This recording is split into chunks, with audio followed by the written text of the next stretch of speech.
은밀한 살인자 미세먼지.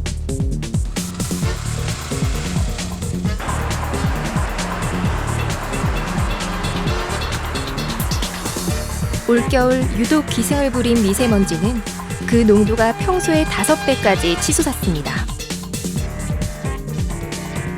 도심 속 미세먼지의 70%는 자동차 배기가스에서 발생하기 때문에 심각한 문제인데요.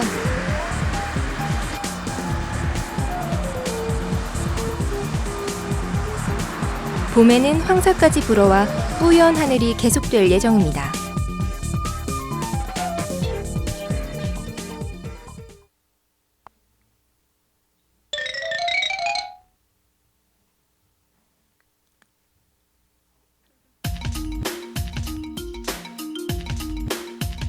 미세먼지의 피해가 커지면서 이에 대한 연구도 중요해지고 있습니다.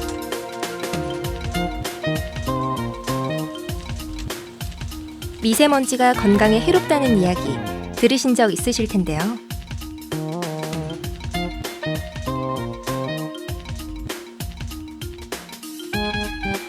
생각보다 많은 먼지가 공기를 떠다니면서 호흡기 질환에 영향을 미치고 있습니다.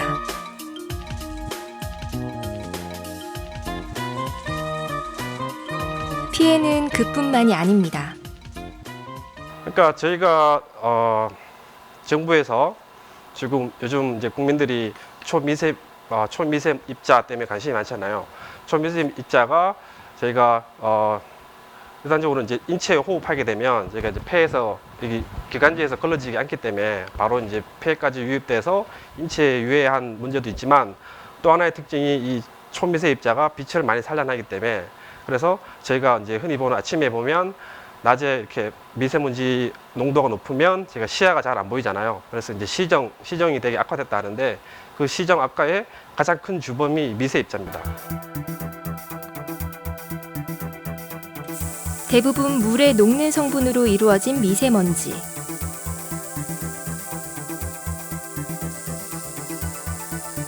성분 분석을 정확히 하기 위해선 초음파를 이용해 충분히 녹이는 게 중요합니다.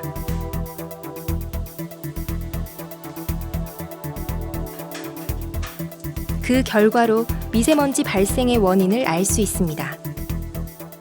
미세먼지 중에 단당물질을 분석하는 겁니다. 단당물질은 저희가 흔히 저희가 소각, 그러니까 나무 가정에서 이제 나무를 태우거나 아니면 추수 후에 이런 추수 잔류면들을 태울 때 나오는 나오는 오염물질 중에 주로 이제 많이 배출되는데요. 그런 단당물질을 저희가 분석을 하면 이게 자동차로부터 배출이 됐다, 아니면 이러한 가전용 난방이나 이제 연료의 소각으로부터 배출됐다라는 것을 저희가 추적을 할 수가 있고요. 그로부터 저희가 미세 입자 중에서 각각 연소에서 나는 부분이 몇 프로다라는 것을 저희가 이제 규명을 했고 그 부분에서 저희가 이제 확립을 했습니다. 주로 납, 아연 등의 금속 화합물이나 탄소 화합물 등의 유해 물질로 이루어진 미세먼지는 배출되지 않고 몸속에 흡수되기 때문에 중금속 중독까지 일으킬 수 있습니다.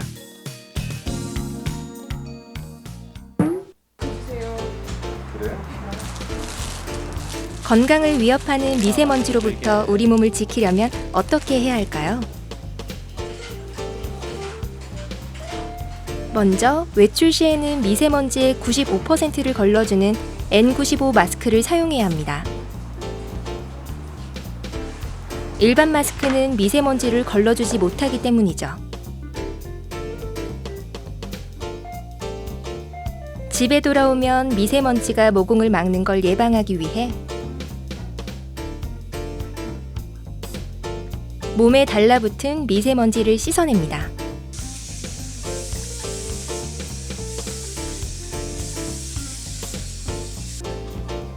또 청소할 땐 분무기를 이용해 미세먼지를 가라앉힌 후 걸레로 닦아줘야 합니다.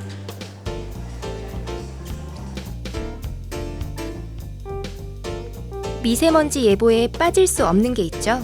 바로 미세먼지 농도입니다. 이 농도를 측정하기 위해선 먼지 중 크기가 작은 미세먼지만 골라야 하는데요.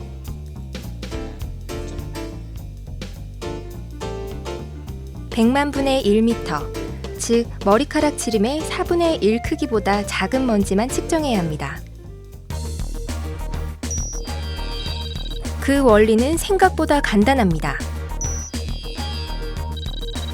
다양한 크기의 먼지들 중에서 10마이크로미터보다 큰 먼지를 걸러내고 나머지 작은 미세먼지들만 모으는 겁니다. 빵을 만들 때 밀가루를 채로 걸러 고운 가루만 사용하는 것과 같은 원리죠. 대기 중에는 다양한 크기의 먼지가 있습니다. 미세먼지라고 하면은 10마이크로보다 작은 입자를 미세먼지라 하고요. 이 입경분리 장치는 미세먼지 측정기와 함께 측정하게 되고요. 이 입경분리 장치는 미세먼지보다 큰 입자, 10마이크로보다 큰 입자들을 걸러주게 되고 미세먼지, 즉 10마이크로보다 작은 입자만 측정기에 포집되고 측정기가 그 미세먼지의 농도를 측정하는 형태가 되겠습니다. 그래서 미세먼지의 성능이 미세먼지 농도 측정에 아주 중요한 역할을 하게 되겠습니다. 분리장치는 사용되기 전에 제대로 작동하는지 그 성능을 검증받아야 하는데요.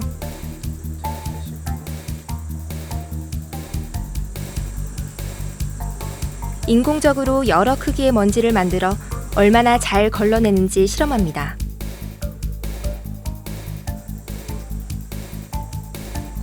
기름과 에탄올, 그리고 형광물질을 섞은 먼지를 만드는 용액. 형광물질은 눈에 보이진 않지만 농도를 측정할 때 사용됩니다.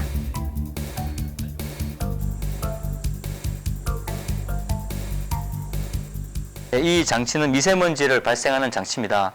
미세먼지 발생은 미세먼지 용액을 주사위에 주입한 후 미세먼지 발생 장치를 압력으로 밀어주게 됩니다. 그러면 용액이 압력을 받아서 작은 구멍이 있는 판을 지나게 됩니다. 그 판을 통과하면서 미세먼지가 발생되고요.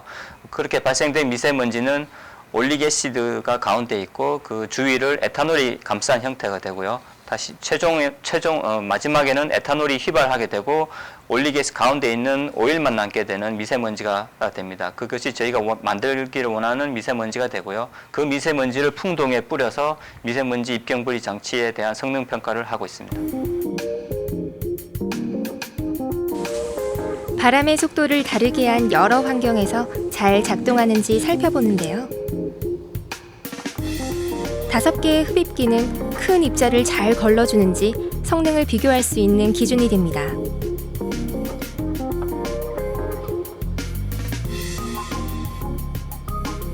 필터에 모인 형광물질의 농도를 측정하면 그 성능을 평가할 수 있죠. 불과 3년 전만 해도 구축돼 있지 않았던 분리장치 성능평가 시스템. 10마이크로는 52% 나왔고 15마이크로는 하지만 치열한 연구 끝에 우리 기술로 마련할 수 있었습니다.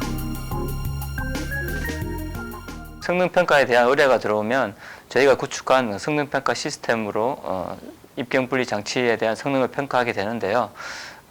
환경 기준은 우리나라 대기환경공정시험법에 따라서 시험을 하게 되고요. 기준이 있게 되고요. 그 기준은 미국 환경부 기준하고 동일한 기준이 됩니다. 거기에 맞게끔 저희가 여러 가지 입자를 만들어서 풍동에다가 뿌리게 되고요. 그 입자들을 측정을 해서 입자별 포집 효율을 계산하게 됩니다. 그래서 최종적으로는 그 포집 효율이 50%가 나오는 입경 사이즈가 10마이크로가 돼야 되고요. 만약 10마이크로가 나오게 되면은 그 입경 분리 장치는 성능을 기준을 만족했다라고 할 수 있습니다. 성능 평가를 마치면 실제로 사용할 수 있는 자격이 생기는데요.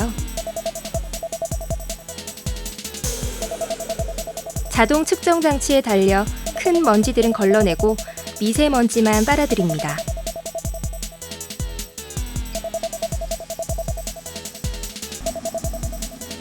한 시간마다 움직이는 필터에 모인 먼지는 방사선의 일종인 베타선을 통과시켜서 미세먼지의 질량과 농도를 측정합니다.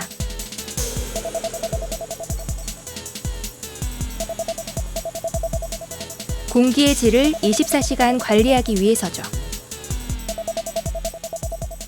미세먼지는 120 마이크로그램, 단위 최적당 120 마이크로그램으로 이제 환경 기준을 규제하고 있는데, 공기 중의 오염도를 관리하기 위해서는 공기 중에 미세먼지 농도가 어느 정도 되는지를 항상 측정을 해야 되고, 측정하기 위해서 수동으로 공기에 지금 먼지를 채취해서 수동으로 이제 측정하는 방법하고, 지금 이 장비처럼 24시간 항상 가동시키면서 자동 측정하는 방법이 있는데, 최근에는 이제 대기 중에 미세먼지 농도를 항상 감시하기 위해서 자동 측정 방법으로 측정소에 설치돼서 운영이 되고 있습니다.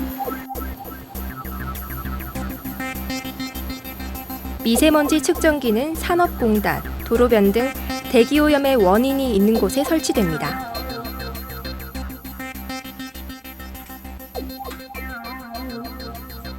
아황산가스, 일산화탄소, 오존 등이 섞인 미세먼지를 자동으로 측정하는데요.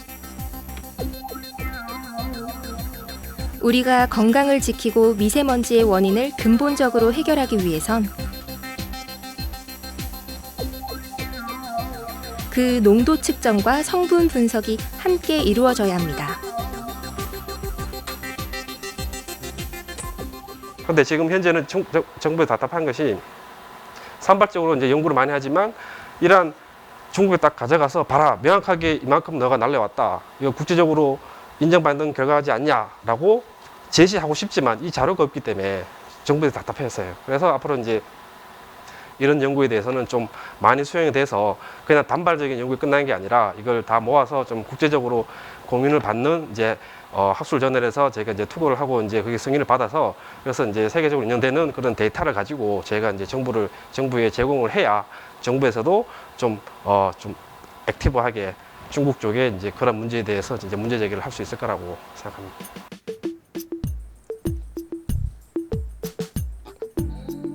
중국에서 건조한 바람을 타고 넘어온 미세먼지.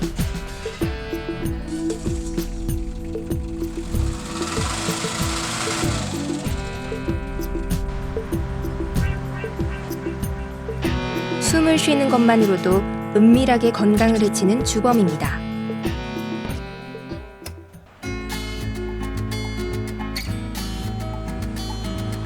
따뜻한 날씨에 꽃망울이 피어나는 봄.